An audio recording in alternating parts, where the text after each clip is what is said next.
Chapter 6. Mina Murray's Journal. 24 July. Whitby. Lucy met me at the station, looking sweeter and lovelier than ever, and we drove up to the house at the Crescent in which they have rooms. This is a lovely place. The little river, the Esk, runs through a deep valley, which broadens out as it comes near the harbor. A great viaduct runs across, with high piers, through which the view seems somehow further away than it really is. The valley is beautifully green, and it is so steep that, when you are on the high land on either side, you look right across it, unless you are near enough to see down.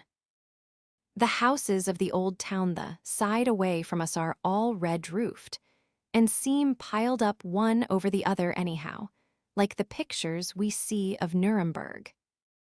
Right over the town is the ruin of Whitby Abbey, which was sacked by the Danes, and which is the scene of part of Marmion, where the girl was built up in the wall. It is a most noble ruin, of immense size, and full of beautiful and romantic bits. There is a legend that a white lady is seen in one of the windows. Between it and the town there is another church, the parish one, round which is a big graveyard, all full of tombstones.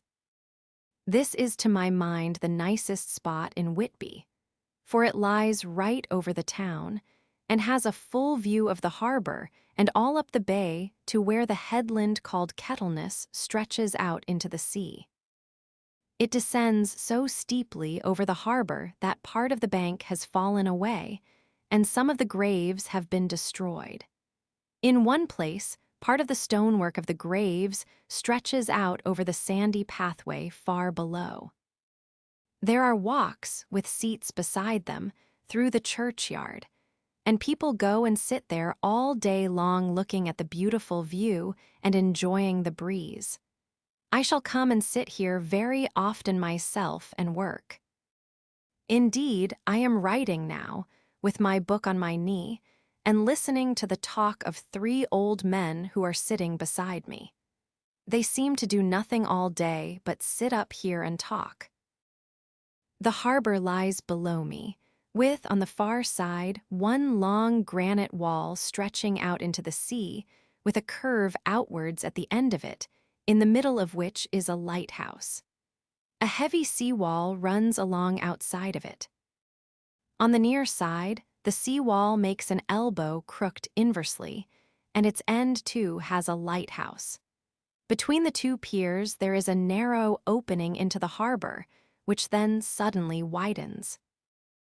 It is nice at high water, but when the tide is out it shoals away to nothing, and there is merely the stream of the Esk, running between banks of sand, with rocks here and there.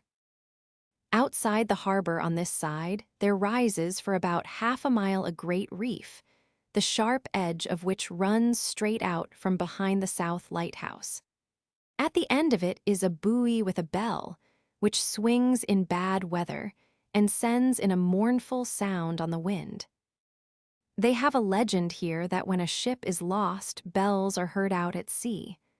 I must ask the old man about this. He is coming this way. He is a funny old man.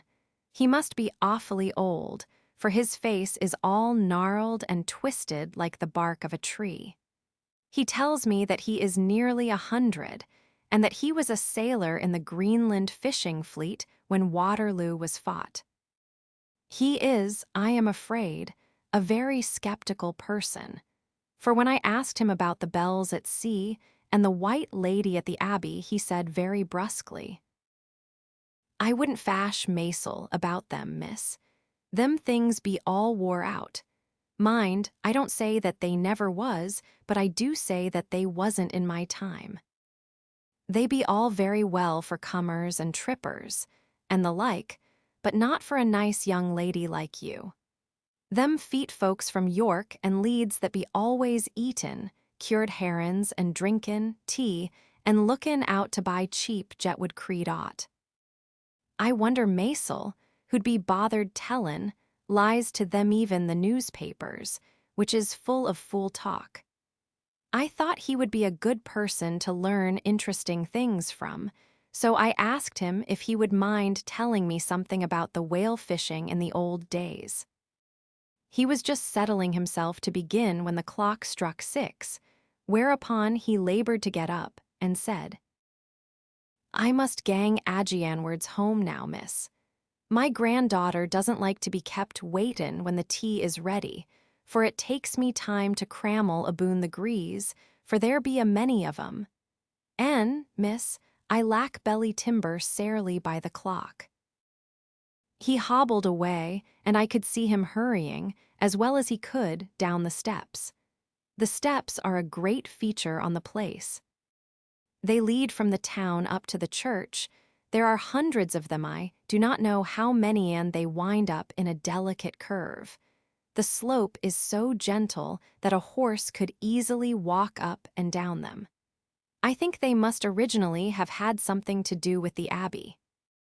I shall go home too. Lucy went out visiting with her mother, and as they were only duty calls, I did not go. They will be home by this. One Augusti came up here an hour ago with Lucy, and we had a most interesting talk with my old friend and the 2 others who always come and join him. He is evidently the Sir Oracle of them, and I should think must have been in his time a most dictatorial person.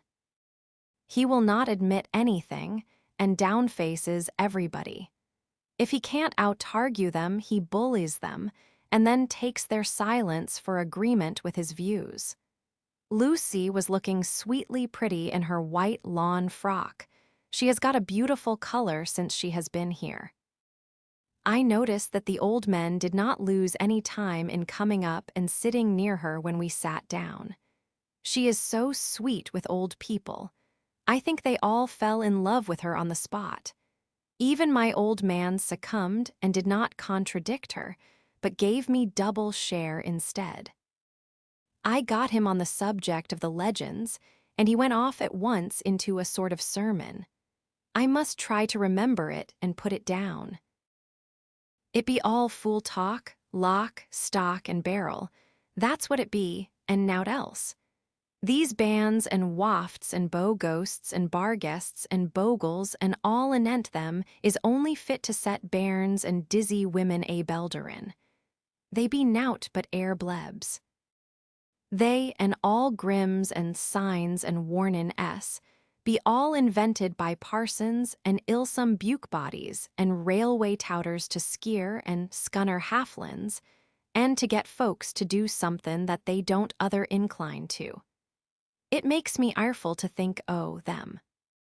Why, it's them that, not content with printin', lies on paper and preachin' them out of pulpits, does want to be cuttin' them on the tombstones.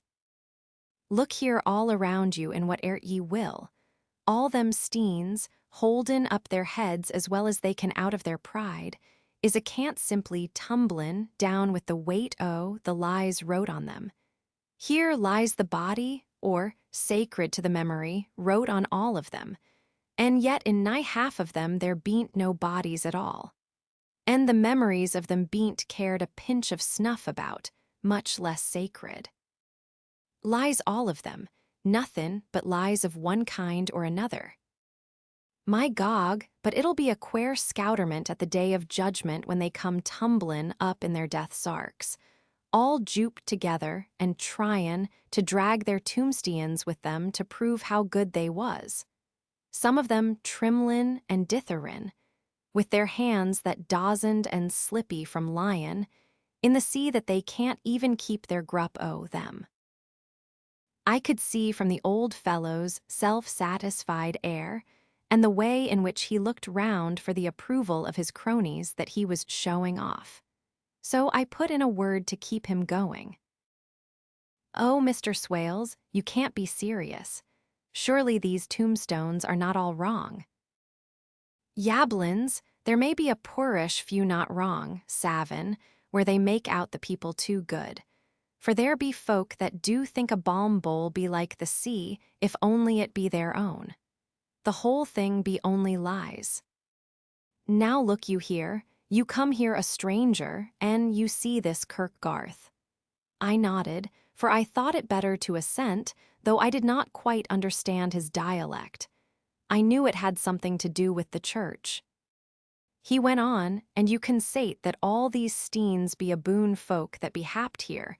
Snod and snog, I assented again. Then that be just where the lie comes in. Why, there be scores of these lay-beds that be tomb as old Dunn's back-a-box on Friday night. He nudged one of his companions, and they all laughed. And my gog, how could they be otherwise look at that one, the aftest abaft the beer bank read it. I went over and read. Edward Spencelog, master mariner, murdered by pirates off the coast of Andres, April, 1854, eat. 30. When I came back, Mr. Swales went on. Who brought him home, I wonder, to hap him here murdered off the coast of Andres? And you consated his body lay under. Why, I could name ye a dozen whose bones lie in the Greenland seas above, he pointed northwards, or where the currents may have drifted them. There be the steens around ye. Ye can, with your young eyes, read the small print of the lies from here. This Braithwaite Laurie knew his father, lost in the lively off Greenland in 20, or Andrew Woodhouse, drowned in the same seas in 1777, or John Paxton, drowned off Cape Farewell a year later, or old John Rawlings, whose grandfather sailed with me, drowned in the Gulf of Finland in 50. Do ye think that all these men will have to make a rush to Whitby? When the trumpet sounds, I have me antherems aboot it. I tell ye that when they got here they'd be jomlin and jostlin, one another that way that it 'ud be like a fight up on the ice in the old days, when we'd be at one another from daylight to dark, and tryin' to tie up our cuts by the light of the aurora borealis. This was evidently local pleasantry, for the old man cackled over it, and his cronies joined in with gusto.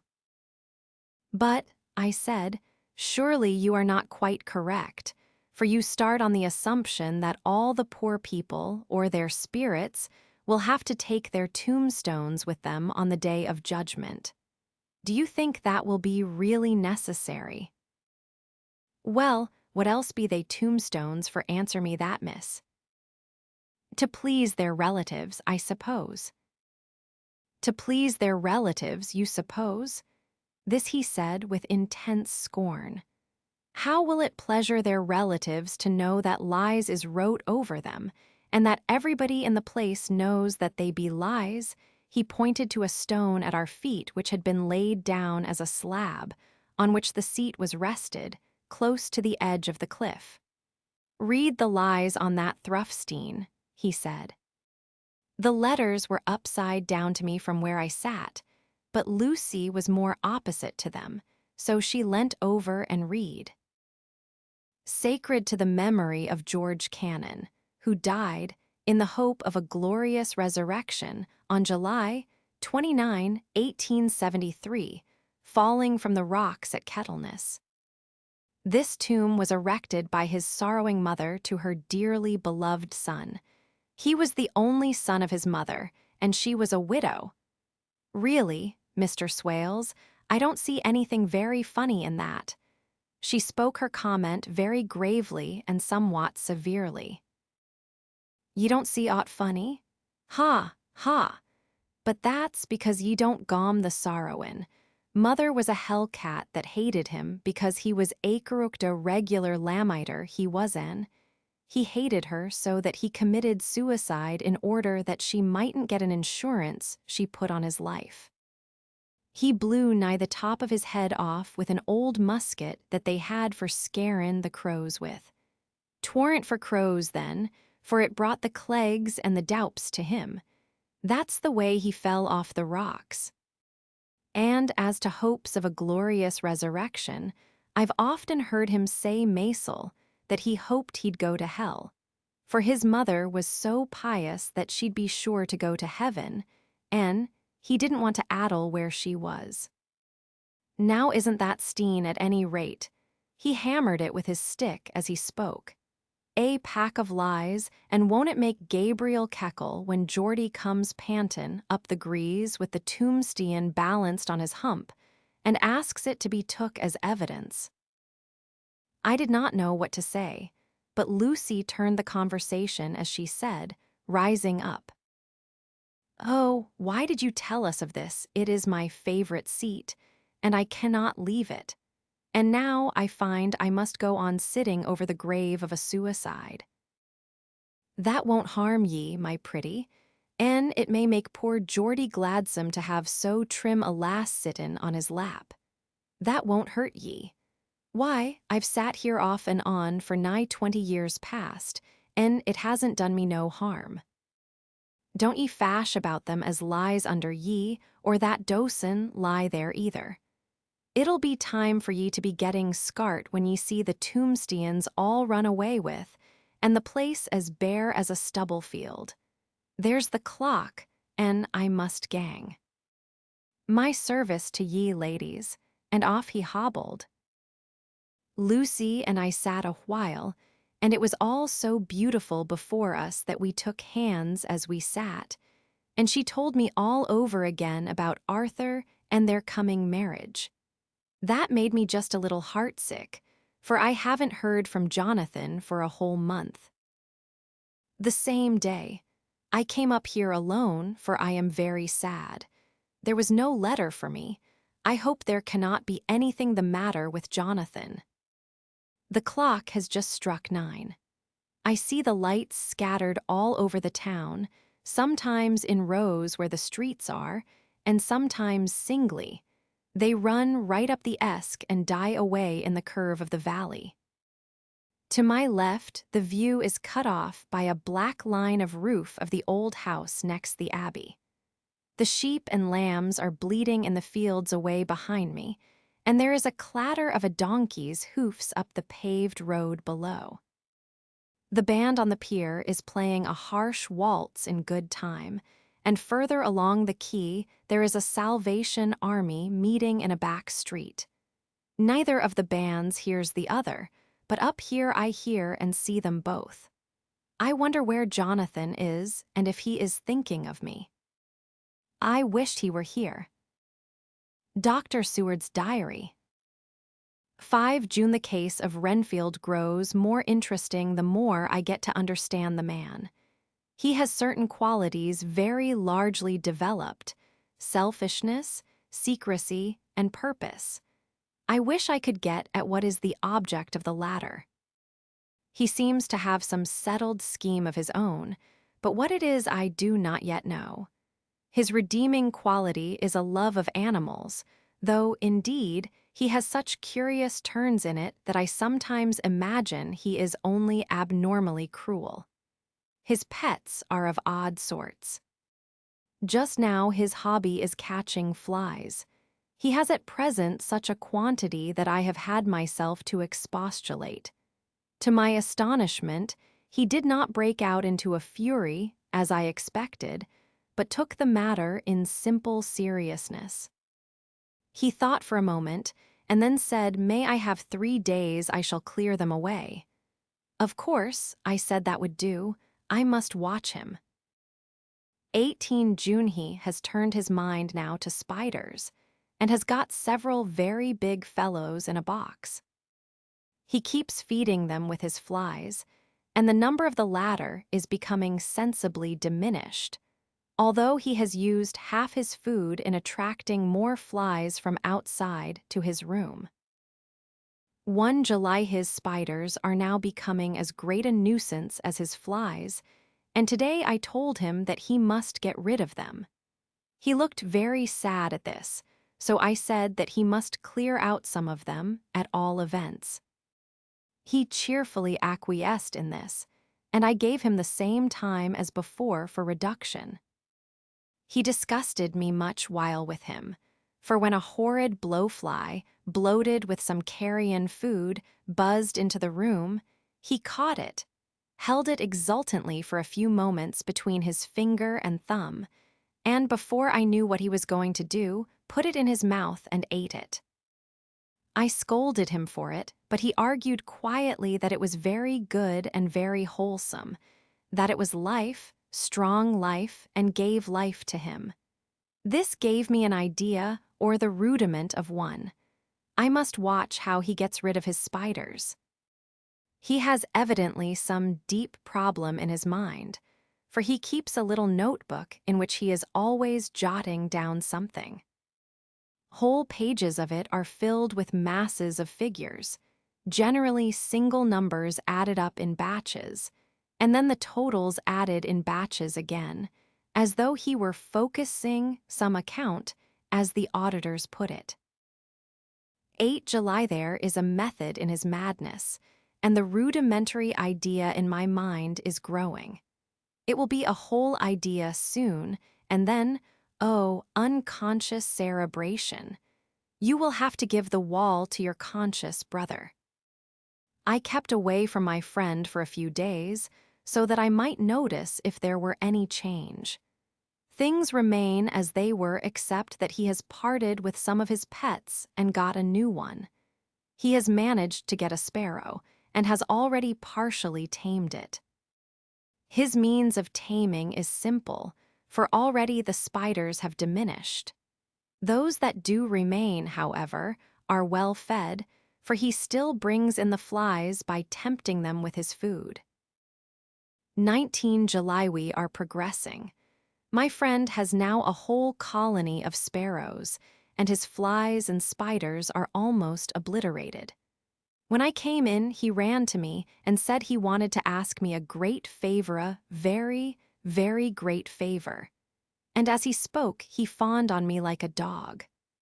I asked him what it was, and he said, with a sort of rapture in his voice and bearing, "A kitten, a nice little, sleek, playful kitten, that I can play with and teach and feed and feed and feed."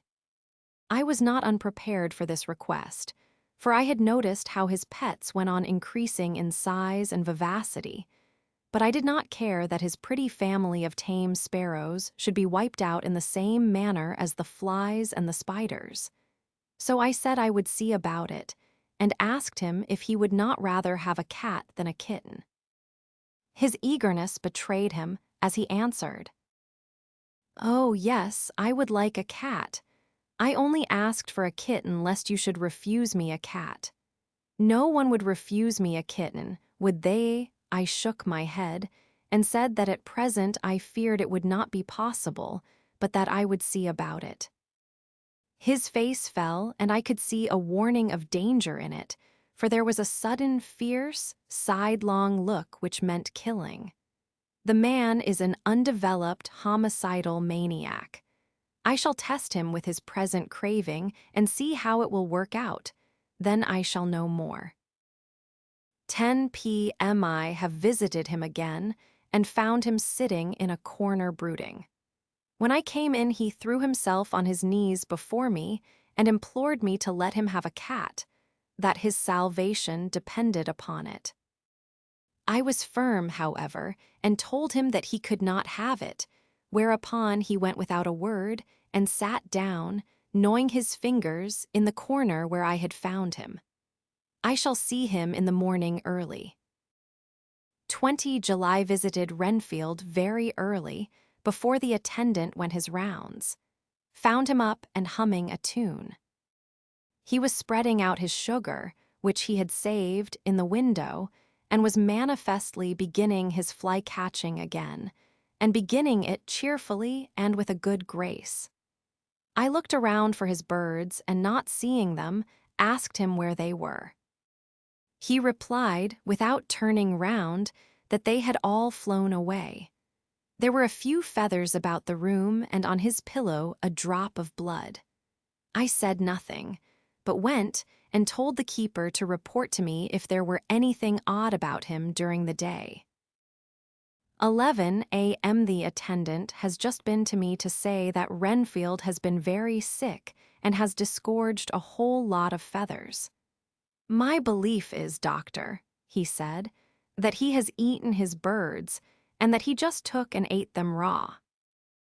11 p.m. gave Renfield a strong opiate tonight, enough to make even him sleep, and took away his pocketbook to look at it. The thought that has been buzzing about my brain lately is complete, and the theory proved. My homicidal maniac is of a peculiar kind. I shall have to invent a new classification for him and call him a zarphagus, life-eating maniac. What he desires is to absorb as many lives as he can, and he has laid himself out to achieve it in a cumulative way. He gave many flies to one spider and many spiders to one bird, and then wanted a cat to eat the many birds. What would have been his later steps, it would almost be worthwhile to complete the experiment. It might be done if there were only a sufficient cause. Men sneered at vivisection, and yet look at its results today. Why not advance science in its most difficult and vital aspect, the knowledge of the brain? Had I even the secret of one such mind did, I hold the key to the fancy of even one lunatic might advance my own branch of science to a pitch compared with which Burden Sanderson's physiology or Ferrier's brain knowledge would be as nothing. If only there were a sufficient cause, I must not think too much of this, or I may be tempted. A good cause might turn the scale with me, for may not I too be of an exceptional brain, congenitally? How well the man reasoned! Lunatics always do within their own scope. I wonder at how many lives he values a man, or if at only one. He has closed the account most accurately, and today begun a new record. How many of us begin a new record with each day of our lives? To me, it seems only yesterday that my whole life ended with my new hope, and that truly I began a new record. So it will be until the great recorder sums me up and closes my ledger account with a balance to profit or loss. Oh, Lucy, Lucy, I cannot be angry with you, nor can I be angry with my friend whose happiness is yours, but I must only wait on hopeless and work. Work, work. If I only could have as strong a cause as my poor mad friend, there a good, unselfish cause to make me work that would be indeed happiness. Mina Murray's Journal. 26 July. I am anxious, and it soothes me to express myself here. It is like whispering to one's self and listening at the same time. And there is also something about the shorthand symbols that makes it different from writing. I am unhappy about Lucy and about Jonathan. I had not heard from Jonathan for some time and was very concerned. But yesterday dear Mr. Hawkins, who is always so kind, sent me a letter from him. I had written asking him if he had heard, and he said the enclosed had just been received. It is only a line dated from Castle Dracula and says that he is just starting for home. That is not like Jonathan. I do not understand it, and it makes me uneasy. Then, too, Lucy, although she is so well, has lately taken to her old habit of walking in her sleep. Her mother has spoken to me about it, and we have decided that I am to lock the door of our room every night. Mrs. Westenra has got an idea that sleepwalkers always go out on roofs of houses and along the edges of cliffs, and then get suddenly wakened and fall over with a despairing cry that echoes all over the place.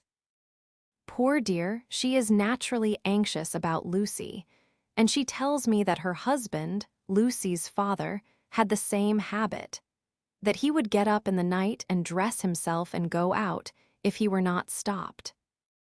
Lucy is to be married in the autumn, and she is already planning out her dresses and how her house is to be arranged.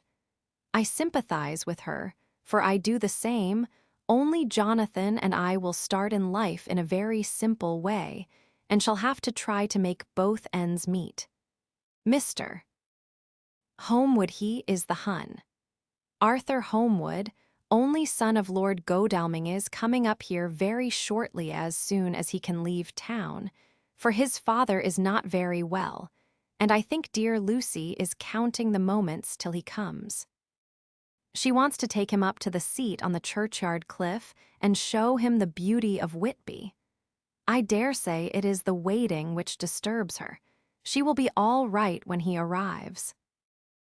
27 Gelino news from Jonathan. I am getting quite uneasy about him, though why I do not know, but I do wish that he would write, if it were only a single line. Lucy walks more than ever, and each night I am awakened by her moving about the room. Fortunately, the weather is so hot that she cannot get cold, but still the anxiety and the perpetually being wakened is beginning to tell on me, and I am getting nervous and wakeful myself. Thank God, Lucy's health keeps up. Mr. Homewood has been suddenly called to ring to see his father, who has been taken seriously ill. Lucy frets at the postponement of seeing him, but it does not touch her looks. She is a trifle stouter, and her cheeks are a lovely rose pink. She has lost that anemic look which she had. I pray it will all last. 3 August, another week gone, and no news from Jonathan, not even to Mr. Hawkins, from whom I have heard. Oh, I do hope he is not ill. He surely would have written. I look at that last letter of his, but somehow it does not satisfy me. It does not read like him, and yet it is his writing. There is no mistake of that. Lucy has not walked much in her sleep the last week, but there is an odd concentration about her which I do not understand. Even in her sleep she seems to be watching me. She tries the door, and finding it locked, goes about the room searching for the key. 6 August, another 3 days, and no news. This suspense is getting dreadful. If I only knew where to write to or where to go to, I should feel easier. But no one has heard a word of Jonathan since that last letter.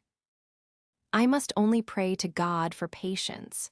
Lucy is more excitable than ever, but is otherwise well. Last night was very threatening, and the fishermen say that we are in for a storm. I must try to watch it and learn the weather signs. Today is a gray day, and the sun as I write is hidden in thick clouds, high over Kettleness. Everything is gray except the green grass, which seems like emerald amongst it. Gray earthy rock, gray clouds, tinged with the sunburst at the far edge, hang over the gray sea, into which the sand points stretch like gray fingers. The sea is tumbling in over the shallows and the sandy flats with a roar, muffled in the sea mists drifting inland. The horizon is lost in a gray mist. All is vastness. The clouds are piled up like giant rocks, and there is a brool over the sea that sounds like some presage of doom. Dark figures are on the beach here and there, sometimes half shrouded in the mist, and seem men like trees walking. The fishing boats are racing for home, and rise and dip in the ground swell as they sweep into the harbor, bending to the scuppers. Here comes old Mr. Swales. He is making straight for me, and I can see, by the way he lifts his hat, that he wants to talk. I have been quite touched by the change in the poor old man. When he sat down beside me, he said in a very gentle way, "I want to say something to you, miss." I could see he was not at ease, so I took his poor old wrinkled hand in mine and asked him to speak fully. So he said, leaving his hand in mine, "I'm afraid, my dearie, that I must have shocked you by all the wicked things I've been sayin' about the dead, and such like, for weeks past. But I didn't mean them, and I want ye to remember that when I'm gone." We odd folks that be daffled, and with 1 foot abaft the craw cool, don't altogether like to think of it, and we don't want to feel scarred of it. And that's why I've took to mackin' light of it, so that I'd cheer up my own heart a bit. But Lord love ye, miss, I ain't afraid of dyin', not a bit. Only I don't want to die if I can help it.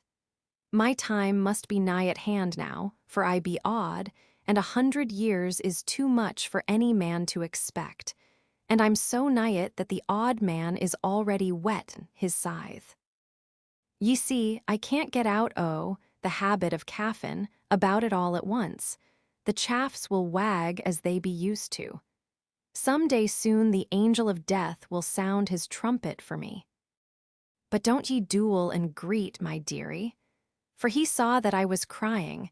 If he should come this very night, I'd not refuse to answer his call.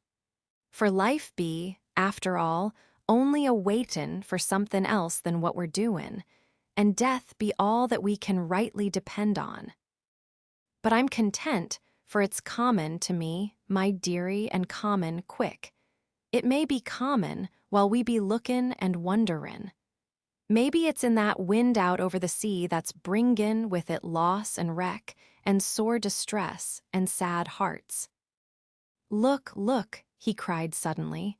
There's something in that wind and in the host beyont that sounds, and looks and tastes and smells like death. It's in the air, I feel it common. Lord, make me answer cheerful when my call comes. He held up his arms devoutly and raised his hat. His mouth moved as though he were praying. After a few minutes' silence, he got up, shook hands with me and blessed me, and said goodbye and hobbled off. It all touched me and upset me very much. I was glad when the Coast Guard came along, with his spyglass under his arm. He stopped to talk with me, as he always does, but all the time kept looking at a strange ship. I can't make her out, he said. She's a Russian by the look of her, but she's knocking about in the queerest way. She doesn't know her mind a bit. She seems to see the storm coming, but can't decide whether to run up north in the open or to put in here. Look there again. She is steered mighty strangely, for she doesn't mind the hand on the wheel, changes about with every puff of wind. We'll hear more of her before this time tomorrow.